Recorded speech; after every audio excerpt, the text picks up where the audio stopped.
Hi.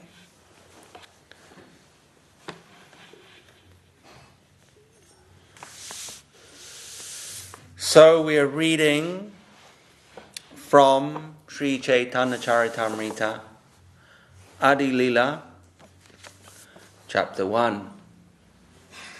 We begin the cycle once again.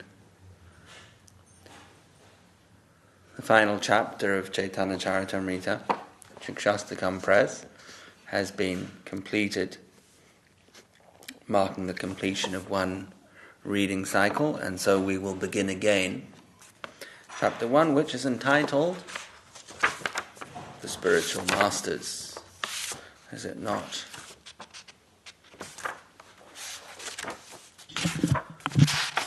Yes, the Spiritual Masters. So for the next few weeks we'll be going through the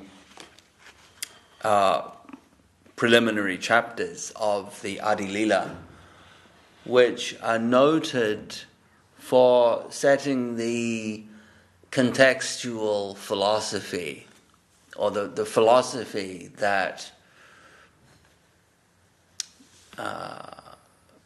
on which an understanding of Chaitanya Mahaprabhu is premised, which provides the context, the philosophical, theological context for Mahaprabhu's appearance.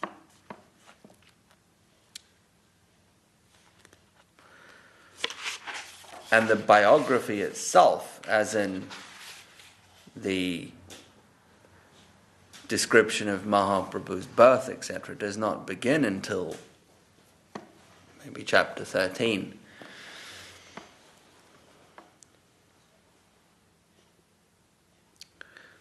So the first, some 2/3 of the entire Adi Lila, well, not just philosophy, it talks about the branches of the Chaitanya tree, but the first few chapters describe the tattva of Gauranga Mahaprabhu, the tattva surrounding the philosophy, the siddhanta surrounding Mahaprabhu's appearance. So we begin today with Adi Lila chapter 1, and a summary, some kind of small introduction here is given by Swami Maharaj Prabhupada. So we will read that.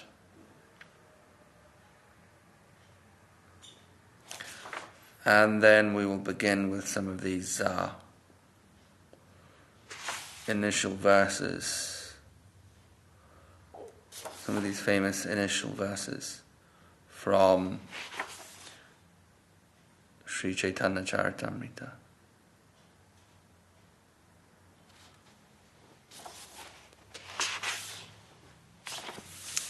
Jai Jai Sri Chaitanya Jaya Nityananda Jaya Dvaita Chandra Jaya Gaura Bhakta Vrinda. Sri Chaitanya Mahaprabhu is none other than the combined form of Sri Radha and Krishna. He is the life of those devotees who strictly follow in the footsteps of Srila Rupa Goswami. Srila Rupa Goswami and Srila Sanatana Goswami are the two principal followers of Srila Swarup Damodar Goswami, who acted as the most confidential servitor of Lord Sri Krishna Chaitanya Mahaprabhu, known as Vishvambara in his early life. A direct disciple of Srila Rupa Goswami was Srila Raghunath Das Goswami. The author of Sri Chaitanya Charitamrita, Krishnadas Kaviraj Goswami, stands as the direct disciple of Srila Rupa Goswami and Srila Raghunath Das Goswami. Jai Srila Gurudeva Ki Jai. The direct disciple of Krishnadas Kaviraj Goswami was Narottam Das Thakur, who accepted Srila Vishwanath Chakravarti as his servitor. Srila Vishwanath Chakravarti Thakur accepted Srila Jagannath Das Babaji, who initiated Srila Bhakti Vinod Thakur, who in turn initiated Srila Gokishore Das Babaji, the spiritual master of Om Vishnupad, Srila Bhakti Siddhanta Saraswati Goswami Maharaj, the divine master of our humble self. So this is Srila Prabhupada writing in the, I imagine, early 1970s. Very early 1970s. And he's writing the first piece of his translation and commentary of Sri Chaitanya Charitamrita. So this particular edition is published in, this is 1973 edition, is it not? Yeah.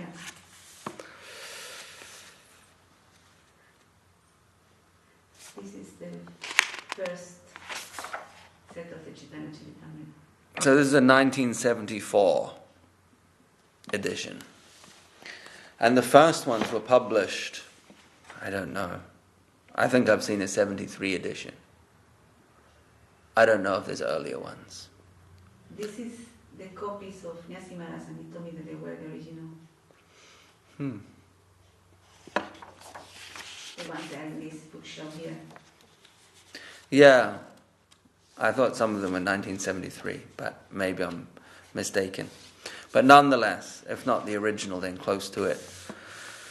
So this will have been written in the early 70s by Prabhupada as he's launching into his epic translation of the translation and commentary of Chaitanya Charitamrita.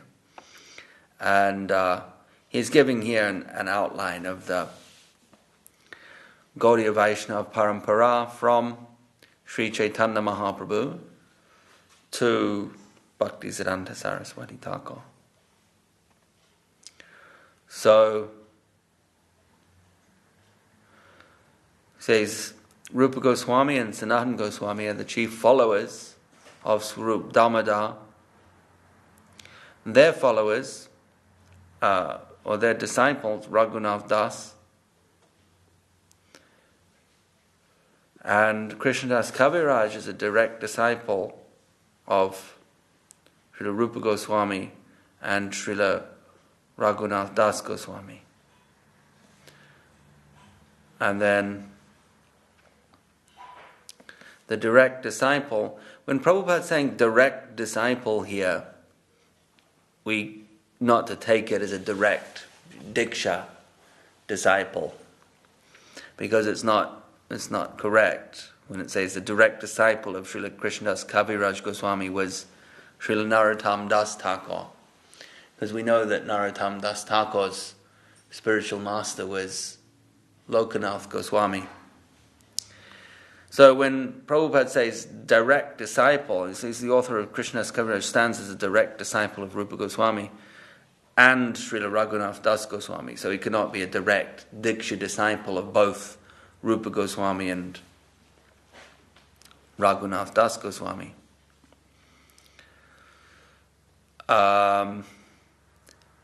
So what Prabhupada is saying here means that they are disciples in terms of a direct recipient of the spiritual living tradition and current that's coming down from Sri Chaitanya Mahaprabhu. This is described as the Bhagavat Parampara, so a Shiksha Parampara, which is based on the transmission of living spiritual substance rather than a formal linking of bodies, which may or may not constitute a spiritual channel. Whereas the Shiksha Parampara, if it's genuine Shiksha, then it must constitute the transmission of a genuine spiritual substance.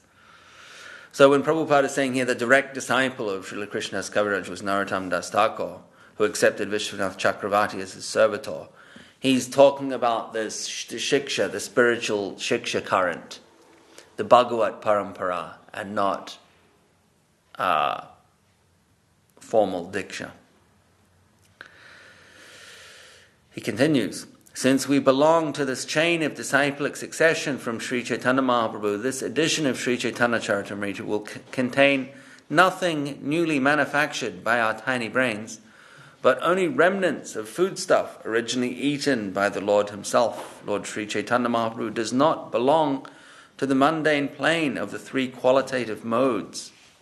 He belongs to the transcendental plane beyond the reach of the imperfect sense perception of a living being. Even the most erudite, mundane scholar cannot approach the transcendental plane unless he submits himself to transcendental sound with a receptive mood. For in that mood, only one can realize the message of Sri Chaitanya Mahaprabhu. What will be described herein, therefore, has nothing to do with the experimental thoughts created by the speculative habits of inert minds.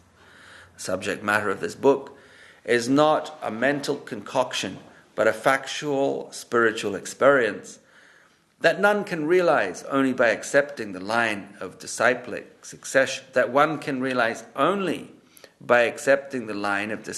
succession, described above.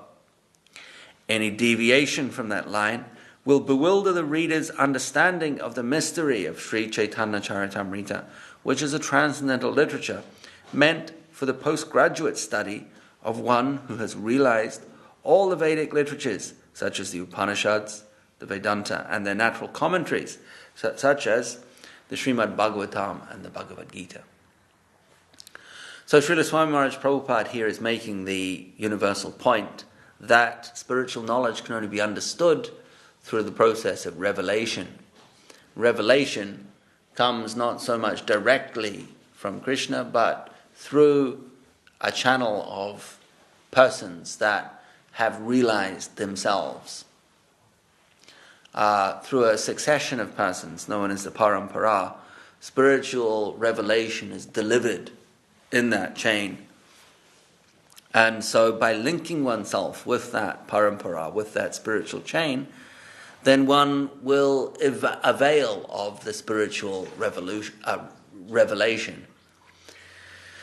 So it's known as a descending process, where revelation descends from Krishna to the eventual recipient via the linking of the parampara in between, rather than an ascending process in which someone is trying through their own efforts to achieve some type of enlightened spiritual consciousness. Rather, they're behaving in a way which invites the descent of Shabda Brahma, or spiritual knowledge. Shabda, spiritual sound. Shabda Brahma, divine sound, comes down through divine sound. And that is invited through the Sharanagati and the Lolyam, the hankering, the earnest need for, the earnest desire for that spiritual knowledge in one's life, invites it to flow, to descend.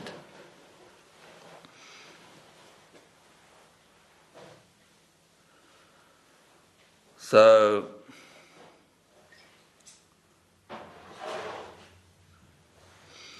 outside of such a process, the content of the Sri Chaitanya Charitamrita and other literatures cannot be understood.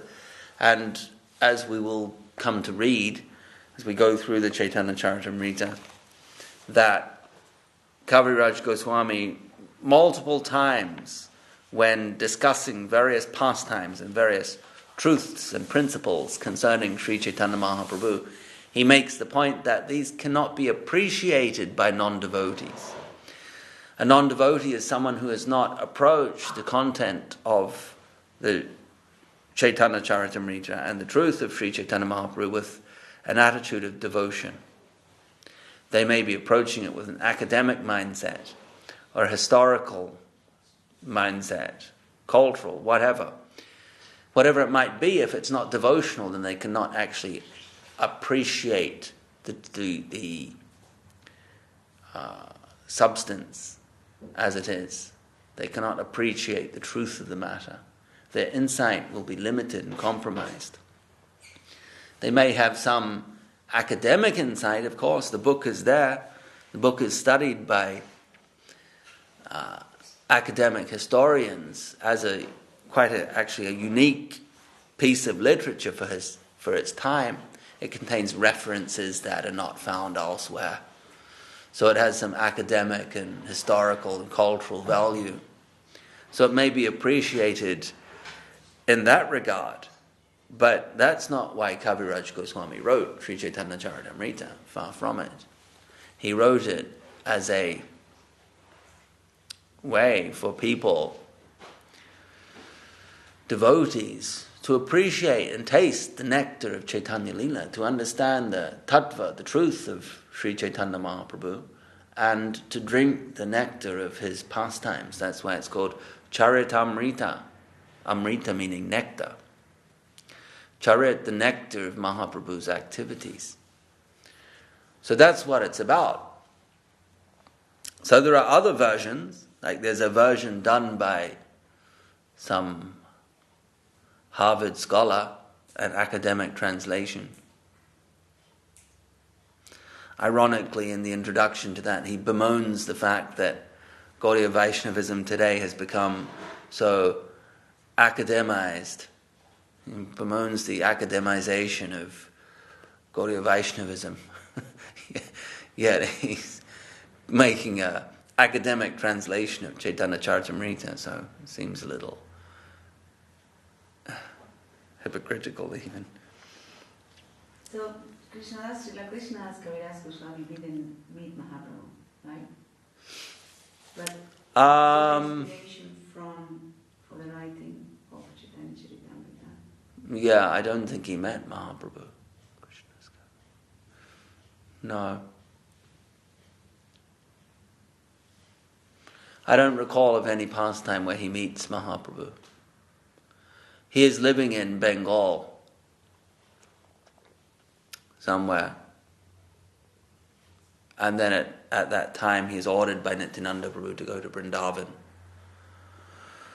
When his family member, his brother or cousin or something, he insults one of Nityananda Prabhu's Gopa friends called Miniketan Ram. And Kaviraj Goswami is disturbed by that atmosphere.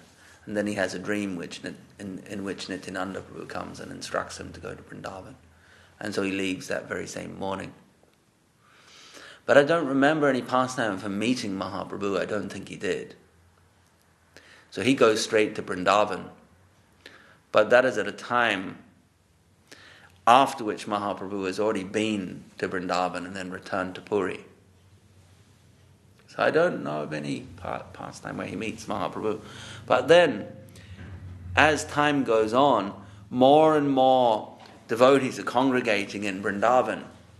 The temples are being built. Particularly Radha Govinda, Radha Madan Mohan, Radha... what is Raghunath Das Goswami's deities? Radha Gopinath.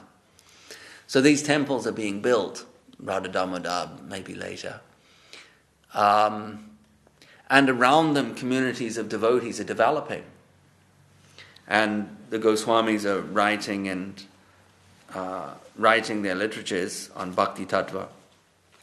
And so a devotee community, followers of Sri Chaitanya Mahaprabhu are congregating there. And they have the Chaitanya Bhagavat, that's written a little earlier. And they're reading that. But they realize that there's still room for more covering of Mahaprabhu's pastimes.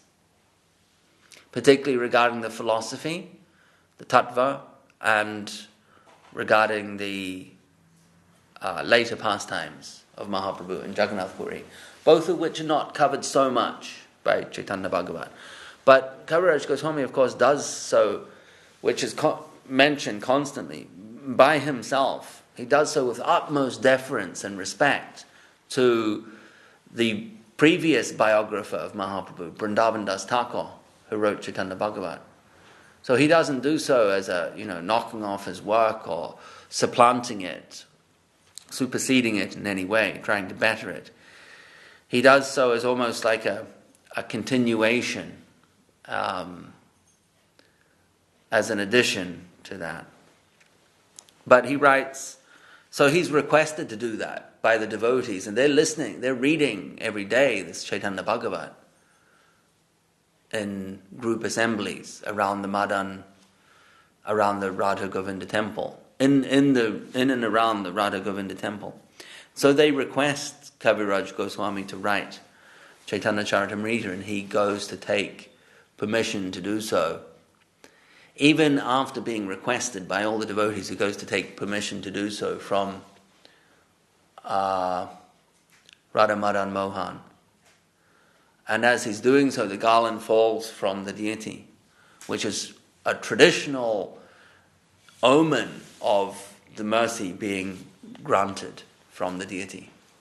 It's traditionally considered a powerful indication of a blessing from the deity. So that garland was then picked up by the pujari and given to Kaviraj Goswami, and he begins writing Chaitanya Charitamrita.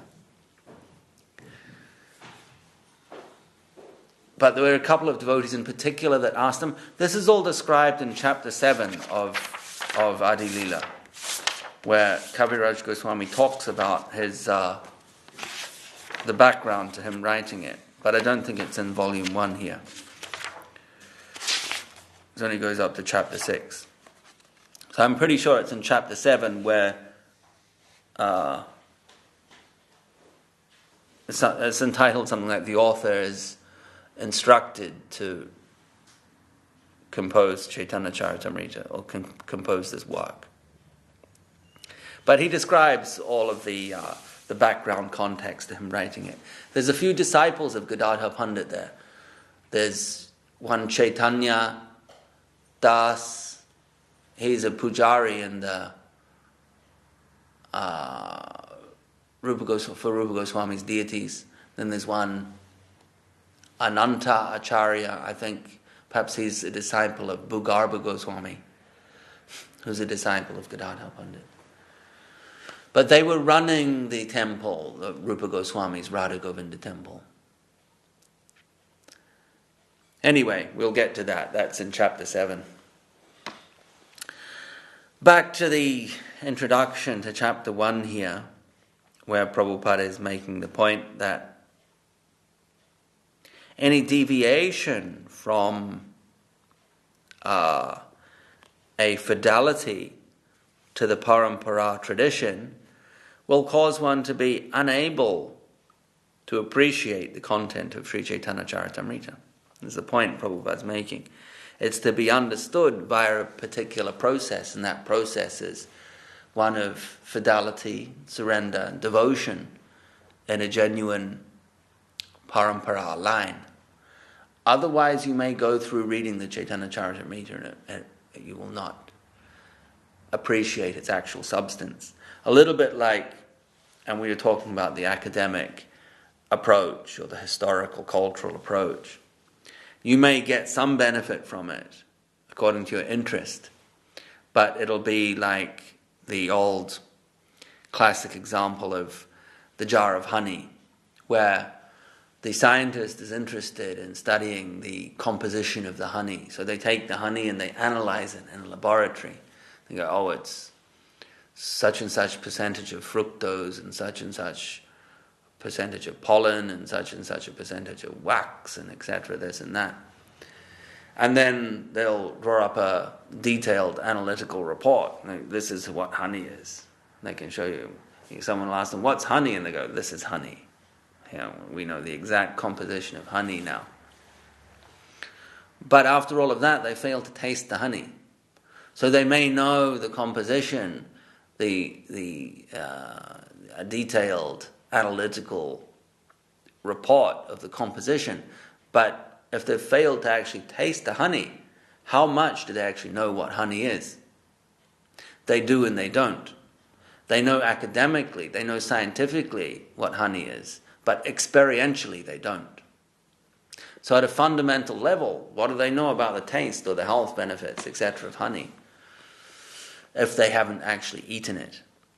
So it's a bit like that. Someone may approach the Chaitanya Charitamrita with a certain mindset, and they may even be able to,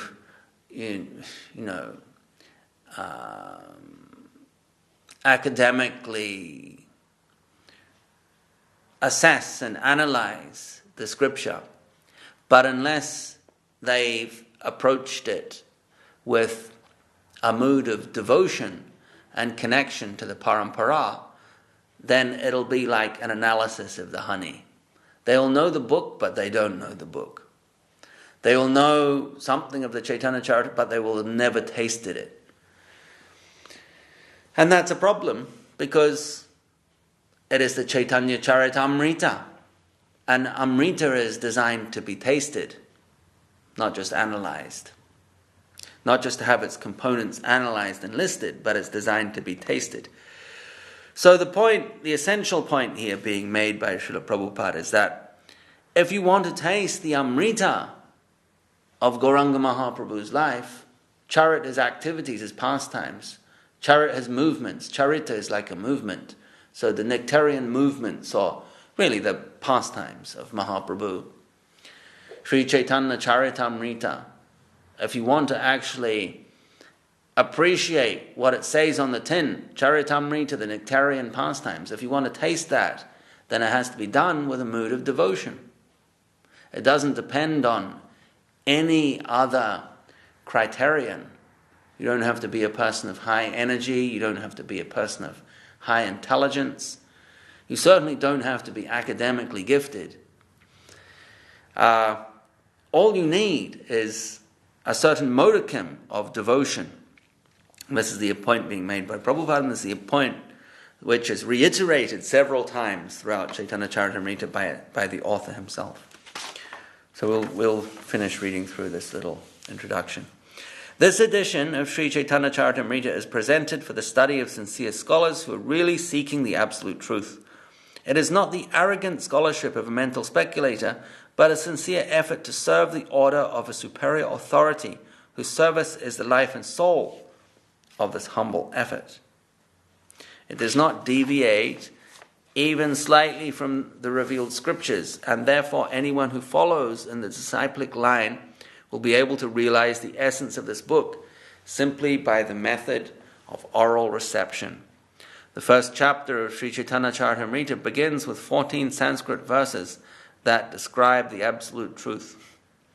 Then the next 3 Sanskrit verses describe the principles of deities of Vrindavan, namely Sri Radha Madan Mohan, Sri Radha Govinda, and Sri Radha Gopinath. And those verses are what we chant every morning in the Vandaham.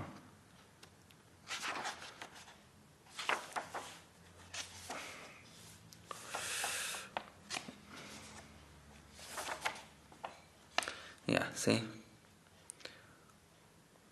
Jayatam Surato Pangor Mama Manda Matirgati and Divyad Brindaranya Kalpadrumadha Srimad Ratnagara Simhasanasto Sriman Rasa Rasa Rambivam Sivata Tatashtita. So those verses that we chant every morning are drawn from here in the first chapter of the Chaitanya Charitamrita.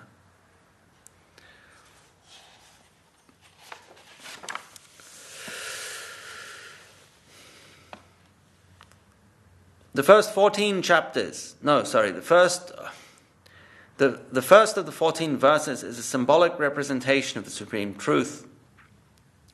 And the entire first chapter is in actuality devoted to this single verse, which describes the truth, which describes Lord Chaitanya in his 6 different transcendental expansions.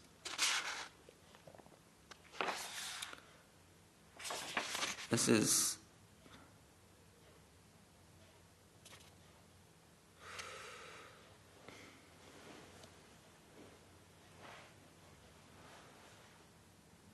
I see. First manifestation described as the spiritual master. Yeah, so he is talking literally about the first verse of the Chaitanya Charitamrita.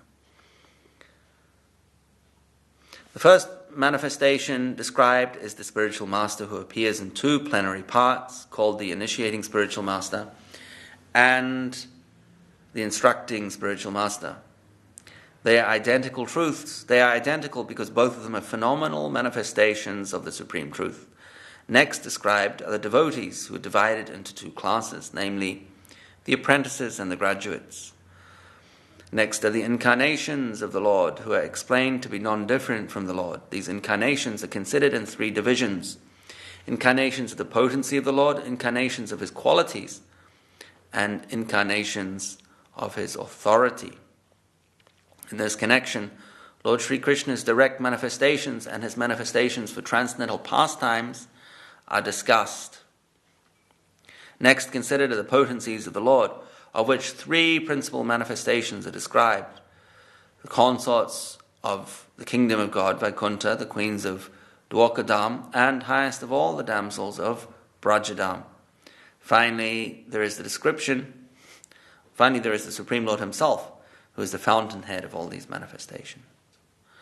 Lord Sri Krishna and his plenary expansions are all in the category of the Lord himself, the energetic absolute truth, whereas his devotees, his eternal associates, are his energies. The energy and the energetic are fundamentally one, but since their functions are differently exhibited, they're simultaneously different also. Thus the absolute truth is manifested in diversity in one unit. This philosophical truth, which is pursuant to the Vedanta Sutras, is called Achintya Bhed Abhed Tattva, or the conception of simultaneous oneness and difference. In the latter portion of this chapter, the transcendental position of Sri Chaitanya Mahaprabhu and that of Sri Nityananda Prabhu are discussed with reference to the above theistic facts.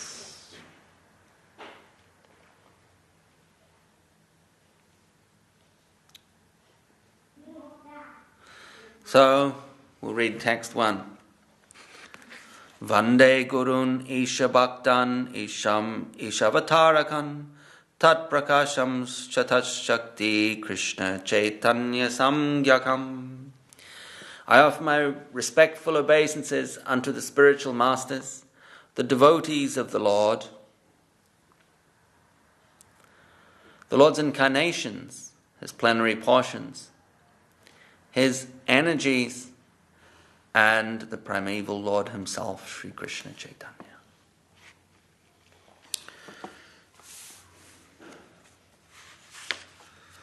So, then tomorrow we will continue with these first preliminary verses of Sri Chaitanya Charitamrita. Jai Jai Sri Chaitanya Jai Nityananda Jai Advaita Chandra Jai Bhakti Vrinda. Reading from Devotional Treasure Chest by Srila Bhakti Rakshak Sridhar Dev Goswami Maharaj. I'm not sure exactly where we left off, so I'll just pick up somewhere here. We must not be overconfident of our previous acquisition. So much I have acquired, my progress is so much. I must not be satisfied with my own self-certificate, self-satisfaction, or the certificate of my own making. Mahaprabhu himself said, I am taking the name, I am showing so many tears taking the name of Krishna, but why? It is all a false show. Na prema gandosti. My crying is only a show to canvass others to see what a great devotee I am. So much you are to disbelieve your very own self, that you are a devotee. In this way, we must be careful, very, very careful. Kotish Vapi Mahamune. Srimad Bhagavatam 6.14.5. Krishnadas Kaviraj Goswami and Narottam Das Thakur were seeing, the whole world is absolved from sin, but I am neglected. I am left as the only exception. I am so low and ill-fated that I am rejected from that most benevolent, infinite Leela. I alone am rejected. I could not utilize that great fortunate wave. This should be the real tendency of a genuine Vaishnava who has actually come in relation with the infinite. Wherever the infinite comes in touch, wherever the finite comes in touch with the infinite, then one's temperament cannot be otherwise. I am empty, I don't get anything. That should be the temperament. I feel emptiness within me. I can't get the goal. My life is frustrated. I do not get a drop of grace from the Lord. And the world, of course, I have left. So both sides are gone. The genuine Vaishnava will pray, I have no alternative, O Lord. If you don't accept me, I am undone. Please just make me the servant of the servant of the servant. Give me the remotest connection to you. Graciously give me the most distant connection of yourself. Give the most distant connection of yourself to me. Don't leave me, my Lord. I can't tolerate the craving for you. This heartfelt, heart-rending prayer must come to the Vaishnava devotee of the Lord. Onlookers will find that he has got a peep of the fortune. The charm for the world outside is fully eliminated for that person from the core of his heart. And in the near future, his heart will be filled with the nectar of the grace of Krishna. Srila Rupa Goswami writes in Bhakti Rasamrita Sindhu, Bhukti Mukti Spriha Javat Pisacha Shridi Vartate 1-22. The desire for enjoyment and also for renunciation or mukti, no engagement, are compared to two ghosts, Pisachi. So how do you dare express that bhakti or real love for Krishna will descend in your heart with those two demons there? Do you think the noble lady of devotion will come and sit on the same bench with those demons? How can you expect that? Have you freed yourself from all those nasty things that you dare to invite the lady of Krishna Bhakti to come? Krishna Bhajan is independent of any external form of life. Mahaprabhu says, Naham vipro na cha nara patir na pivaishyo na sudro gopibatu parakamalayor dasa dasa anudasaha. Varnashram Dham is just the beginning. Then, gradually improving, we have to go up to the absolute service of Krishna. Jai Srila Bhakti Sundar Govinda Dev Goswami Maharaj Ki Jai Srila Bhakti Rakha Sridhar Dev Goswami Maharaj Ki Jai. Hari Hare Nama Krishna Yadavaya Namaha. Hare Nama Krishna Yadavaya Namaha. Yadavaya Madhavaya Keshavaya Namaha. Gopala Govinda Ram Sri Madhusudan. Giridhari Gopinath Madana Mohan. Sri Chaitanya Nityananda Sri Advaita Chandra. Gadadhara Shiva Sari Gaura Bhakta Vrinda. Jai Rupa Sanatan Bhatta Raghunatha. Shri Jiva Gopal Bhatta Das Raghunatha.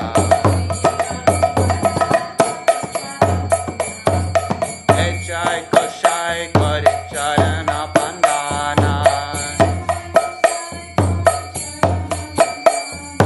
Jaha Hoite Vignanasa Vista Purana.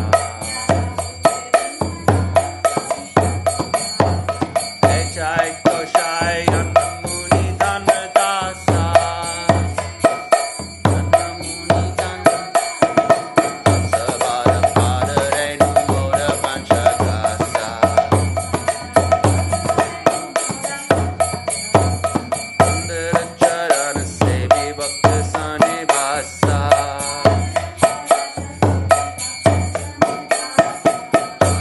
Janame Moda Hey Abhilasa.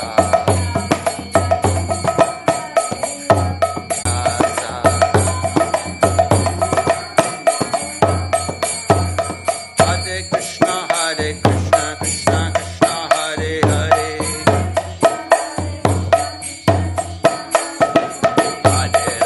Hare Rama, Rama Rama, Hare Hare. Hare Krishna, Krishna Krishna, Hare Hare. Hare Rama, Rama Rama, Hare Hare.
Jai Sapadikara Shri Shri Guru Gauranga Sundar Radha Giri Hanuju Ki Jai. Jai Vishnupad Srila Bhakti Sundar Govinda Dev Goswami Maharaj Ki Jai. Jai Vishnupad Srila Bhakti Rakshak Sridhar Dev Goswami Maharaj Ki Jai. Jai Vishnupad Bhagavan Srila Bhakti Siddhanta Saraswati Thakur Prabhupada Ki Jai. Shri Rupanuga Guru Varga Ki Jai. Namacharya Srila Haridas Thakur Ki Jai. Vishva Varanya Srila A.C. Bhakti Vedanta Swami Maharaj Prabhupada Ki Jai. Samaveda Vaishnav Mandala Ki Jai. Samaveda Bhakti Vrinda Ki Jai. Shri Chaitanya Charitamrita Ki Jai. Shri Harinam Sankirtan Ki Jai. Shri Chaitanya Saraswat Mat Ki Jai. Shri Chaitanya Saraswat Mat West London Ki Jai. Shri Harinam Sankirtan Ki Jai. Nitai Go Premanandi Hari Hari Bo.